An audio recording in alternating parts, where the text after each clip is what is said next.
I know you're thinking, why should I be showing you normal large intestine?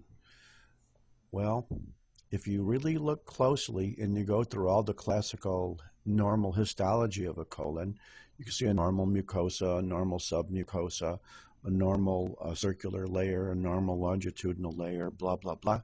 Some lymphoid follicles out there in the submucosa extending to the mucosa, normal glands, no inflammation, no neoplasm. So you think this is normal. And it is. Not really, though, because if you look closely, the one thing you frequently don't look for in a normal colon are the little things that you just ignore. And those are the ganglion cells.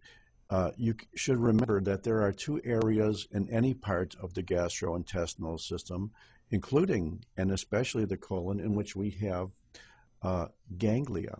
One is in the submucosa of the colon, and the other one is the so-called myenteric plexus between the circular and longitudinal. And the myenteric plexus of Auerbach is usually easier to find, and sometimes you have to look a little bit harder to find the submucosal Meissner's plexus.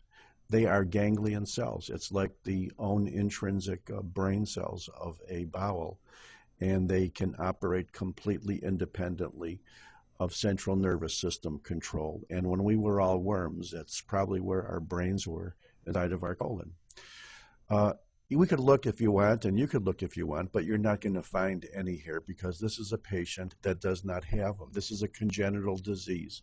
The congenital absence of both Meissner's submucosal as well as Auerbach's myenteric plexus, nerve plexus, is called Hirschsprung's disease. It's a congenital disease. It's usually suspected in babies who haven't pooped meconium within a day or so after they're born. And because of the lack of these, there is considerable building up of fecal material in the lower colon.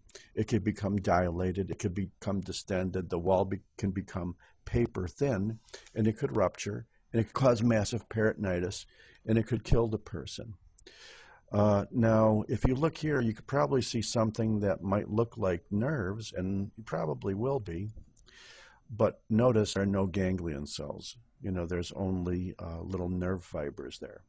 So if you were really, really thorough, and besides looking for the 4 classical layers of the colon, and you also looked for every time you looked at a colon, you looked at to find the submucosal and myenteric ganglion cells, then you would see that this one is absent.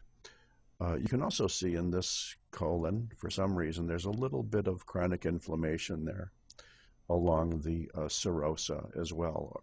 Thank you very much.